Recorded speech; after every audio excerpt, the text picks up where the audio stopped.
E nesse vídeo vamos falar sobre a dilatação térmica em sólidos e líquidos, mas logo após a vinheta.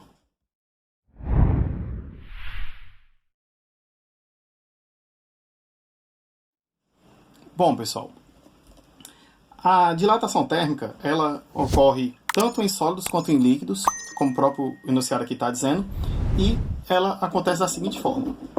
Geralmente, quando você está fornecendo calor para um determinado material, ele tende a aumentar o seu tamanho. E quando você retira calor de um determinado material, ele tende a diminuir de tamanho. Ou seja, quando você fornece energia térmica, aumentando assim a temperatura desse material, ele vai se expandir. E quando você retira energia térmica, diminuindo assim sua temperatura, ele tende a diminuir também o seu tamanho. O único material que não ocorre isso de forma exata vai ser, no caso, quando você está com a água. Quando a água se transforma em gelo, ela ocupa um volume maior do que o volume que ela tinha inicialmente, do que quando estava no seu estado líquido.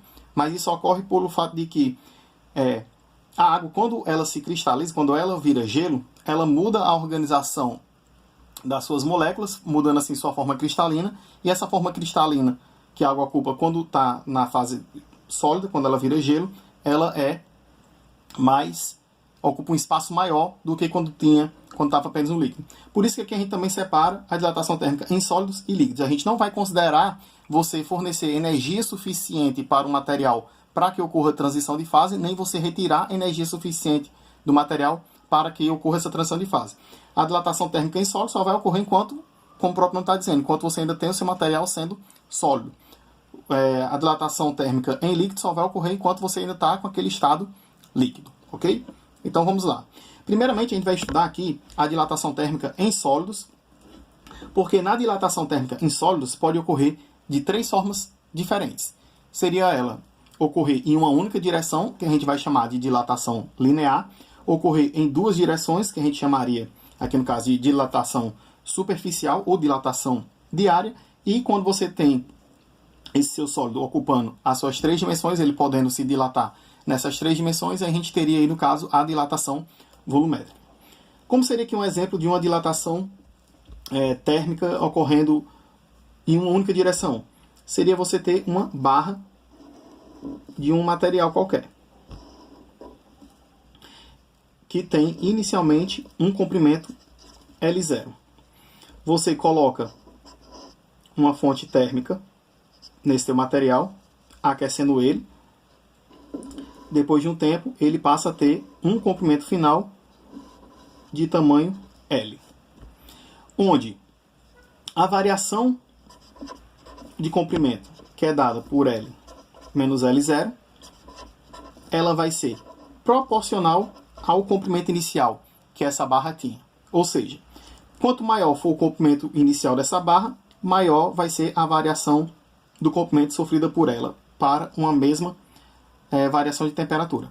Quanto menor for o comprimento inicial que ela tinha, menor vai ser essa variação de comprimento que ela vai sofrer. Ou seja, a variação do comprimento ele é diretamente proporcional ao comprimento inicial. Essa variação no comprimento também é diretamente proporcional à variação de temperatura que eu estou aplicando a esse meu material. Ou seja, quanto maior for a variação de temperatura, maior vai ser a variação de comprimento. Quanto menor for a variação de temperatura, menor vai ser a variação do comprimento. Dessa forma, a gente pode escrever a minha variação do comprimento como sendo proporcional ao produto do comprimento inicial pela variação de temperatura. Sempre que você tiver uma proporcionalidade, para você sair da proporcionalidade e ir para uma igualdade, você tem que achar uma constante de proporcionalidade. A constante de proporcionalidade entre a variação do comprimento e as variáveis comprimento inicial e variação de temperatura, para esse caso, a gente dá o nome de coeficiente de dilatação linear. Então, dessa forma, a gente vai escrever essa equação aqui como sendo ΔL igual a alfa L0 ΔT. Então, essa aqui seria a fórmula para você calcular a variação de comprimento sofrida por uma barra de comprimento L0 e sofrendo uma variação de temperatura ΔT. Esse meu alfa aqui, como eu já falei, ele é a constante de proporcionalidade e ele recebe o nome de coeficiente de dilatação linear. Esse coeficiente de dilatação linear, ele tem como unidade de medida o inverso da temperatura, porque variação de comprimento tem unidade de medida de comprimento, aqui você já tem a unidade de medida de comprimento. Como o lado esquerdo dessa equação tem que ter a mesma dimensão do lado direito, como aqui você tem uma variação de temperatura que é dada na escala de temperatura, esse meu coeficiente de dilatação tem que ser o inverso da variação de temperatura para poder cancelar. E ela também é uma grandeza muito pequena. Esse meu coeficiente de dilatação, alfa, ele é da ordem de 10 a menos 6 graus Celsius. Ou seja, é uma variação muito pequena que você vai ter para cada variação de 1 grau de temperatura que você submete esse seu sistema. A forma que você tem para você poder calcular essa variação de temperatura seria você fazer justamente traçar um gráfico do quanto a barra está variando, qual vai ser o tamanho que essa barra vai ter à medida que você vai aumentando o seu tempo. Como é que eu iria fazer isso? Seria muito simples. Ó. A minha variação de comprimento, ela é o comprimento final menos o inicial. Então, se eu substituir isso nessa fórmula, eu vou ter o comprimento final menos o comprimento inicial é igual a alfa L0 ΔT. Esse L0 está desse lado positivo ou negativo, ele passa para o outro lado positivo, então eu tenho que o comprimento final vai ser igual ao comprimento inicial mais alfa L0 ΔT. Dessa forma aqui eu posso calcular sempre o comprimento final, coloco aqui o L0 em evidência, 1 mais alfa ΔT. Então aqui eu tenho como calcular o comprimento final que a minha barra vai ter, conhecendo-se o coeficiente de dilatação, sabendo qual é a variação de temperatura e sabendo também o meu comprimento inicial. Como eu falei, eu posso calcular esse coeficiente de dilatação linear traçando um gráfico do comprimento em função da minha temperatura. Essa barra vai começar com o comprimento L0, vai terminar com o comprimento L, e depois que ela passou um certo intervalo de temperatura, teve a sua temperatura variada, um intervalo ΔT. Aqui você pode fazer um triângulo retângulo, que forma um ângulo θ com o eixo das temperaturas. Esse cateto aqui, desse triângulo retângulo, seria a minha variação do comprimento. E esse outro cateto aqui seria a minha variação de temperatura. Dessa forma, se você for calcular o coeficiente angular dessa reta, ou seja, a tangente desse ângulo, você teria o quê? Que a tangente de θ vai ser o quê? Cateto oposto, que é ΔL, dividido pelo cateto adjacente, que é o meu ΔT. Se você comparar agora essa equação com a equação da variação do comprimento, se você isolar o alfa dessa equação, o que nós teremos? Alfa é igual a ΔL dividido por alfa ΔT. Desculpa. Alfa é igual a ΔL dividido por L0 ΔT. Deixa eu escrever aqui de novo, né? ΔL dividido por L0 ΔT. Pronto, agora se você comparar essa equação com essa, ó, tá bem aqui, ó.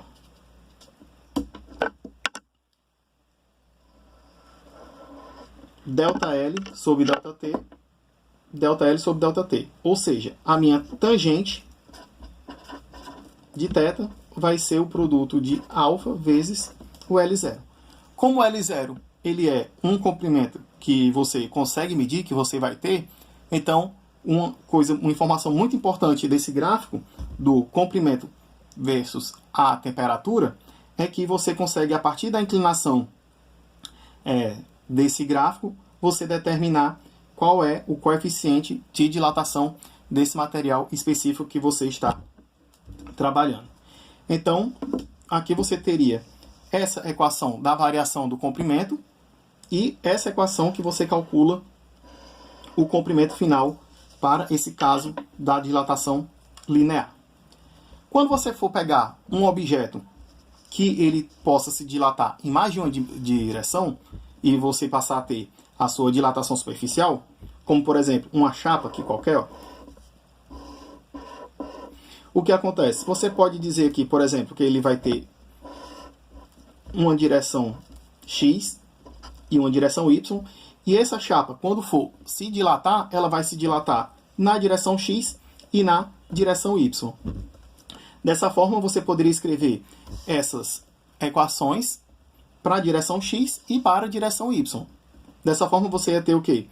Que o comprimento final na direção X vai ser o comprimento inicial, que multiplica 1 mais alfa delta t, e na direção y você tem o quê? Que o comprimento final da direção y vai ser o comprimento inicial, que multiplica 1 mais alfa delta t.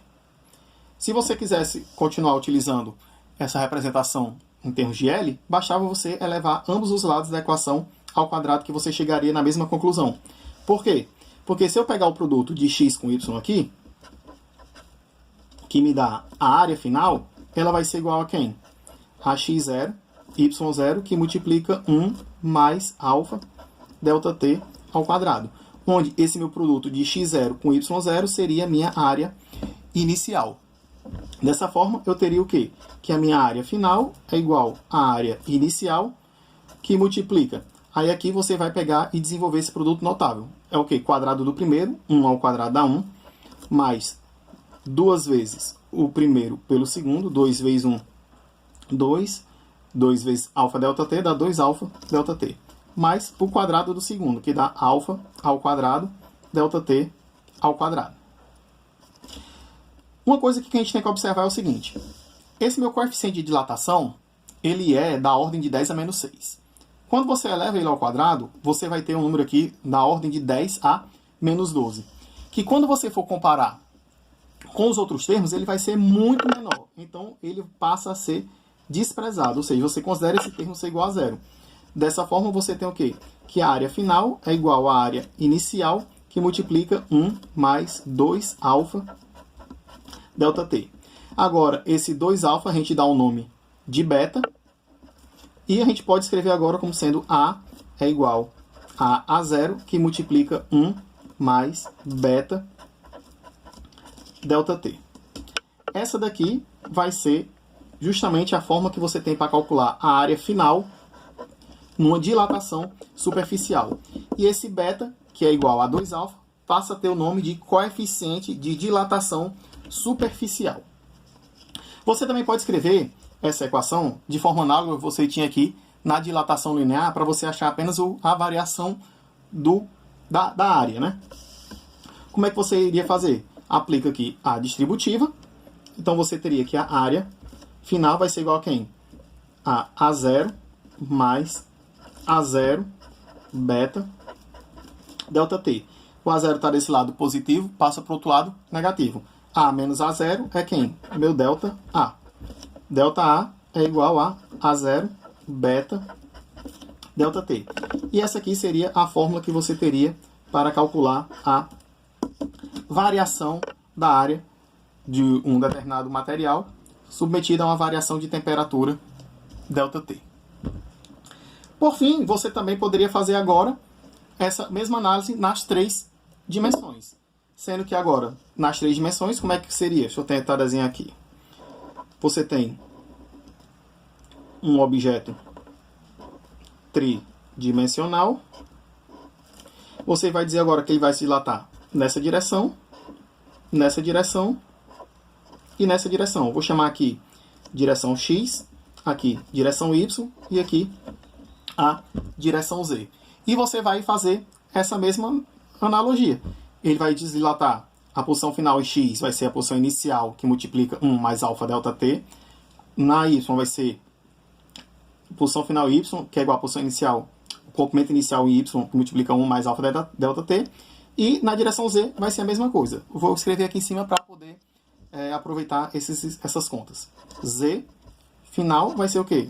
O comprimento final na direção Z vai ser o comprimento inicial na direção Z, que multiplica 1 mais alfa delta T. E fazemos a mesma coisa. Pegamos o produto aqui. X, Y, Z, que vai ser o meu próprio volume, vai ser quem? X0, Y0, Z0, que vai ser o meu volume inicial, que multiplica 1 mais alfa delta T, agora, ao cubo. E a gente desenvolve agora esse produto notável do cubo, que vai ser o quê? Volume final é igual ao volume inicial, que multiplica o cubo do primeiro, que é 1, mais 3 vezes o quadrado do primeiro pelo segundo, então vai dar 3 alfa delta T, mais 3 vezes o primeiro pelo quadrado do segundo, que dá alfa ao quadrado delta T ao quadrado, mais o cubo do segundo, que vai ser alfa ao cubo delta T ao cubo. Então, novamente, como você tinha que o alfa ao quadrado já era um número muito pequeno, ele ao cubo vai ser menor ainda. Então, tanto esse termo quanto esse termo tendem a zero. E, dessa forma, nós temos o quê? Que o volume final é igual ao volume inicial, que multiplica 1 mais 3 alfa delta T. E esse 3 alfa a gente vai chamar agora de gama. Então, eu tenho que o volume final vai ser igual ao volume inicial, que multiplica 1 mais gama delta T. E voltamos novamente a ter a fórmula da maneira análoga ao que a gente tinha na dilatação linear. Onde agora esse meu gama, que equivale a 3 alfa, vai ser chamado de coeficiente de dilatação volumétrica. Obviamente, de forma análoga, você também pode escrever a equação da variação do volume, e você vai ter que o seu ΔV vai ser o seu V0 gama delta T. Então, essas seriam as equações que você utilizaria para o coeficiente de dilatação linear, ou para a dilatação térmica em sólidos em uma dimensão, 2 dimensões e em 3 dimensões.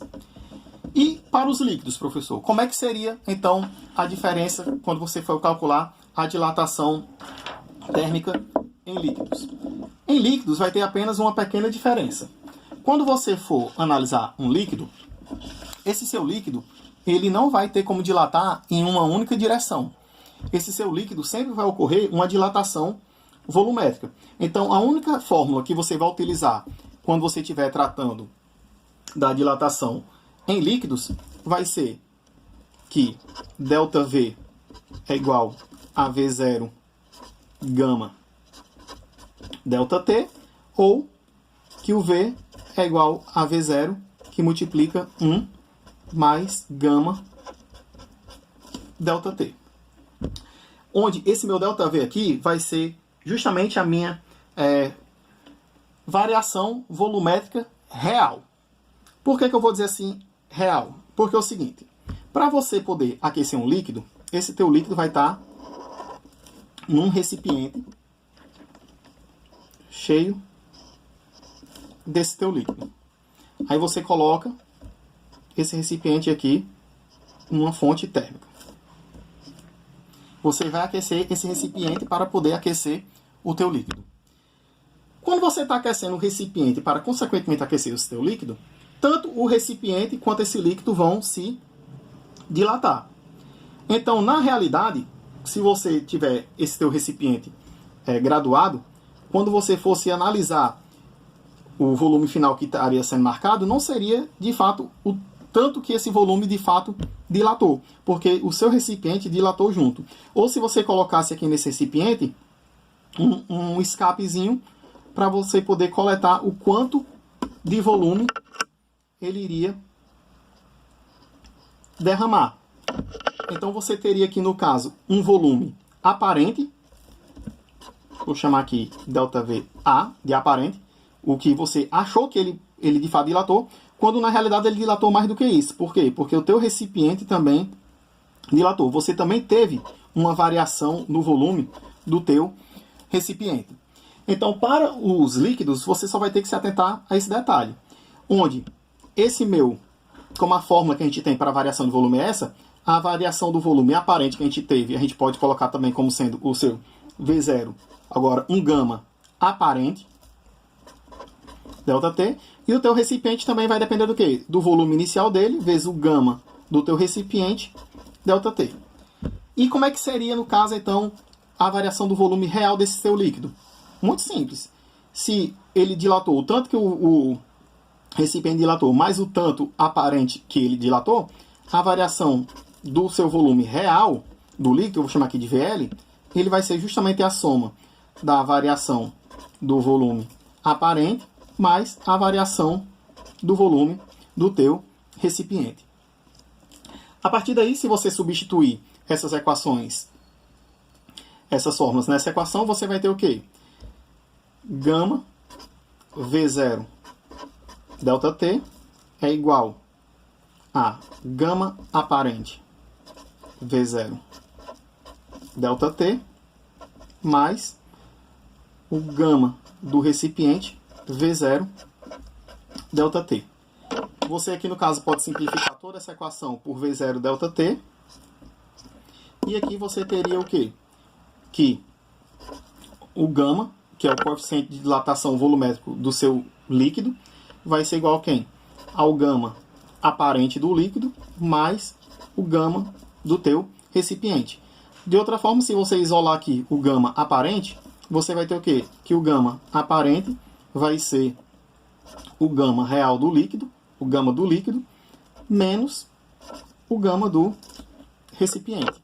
Então, com essa forma aqui, você poderia calcular qual seria o coeficiente de dilatação volumétrico aparente que o seu líquido sofreu. Assim, você poderia calcular qual seria a variação de volume aparente que ele iria ter por essa fórmula, já que não tem como a gente saber qual é a variação, qual é o coeficiente de dilatação aparente de um determinado líquido, pois ele depende do recipiente que ele está.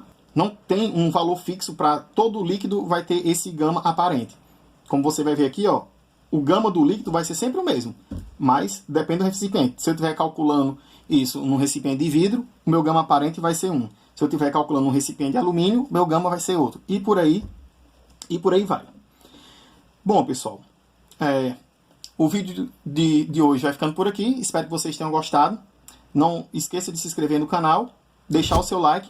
Qualquer dúvida ou sugestão, pode deixar aí nos comentários aqui do vídeo ou lá no Instagram. Compartilhe aí com seus amigos e até a próxima.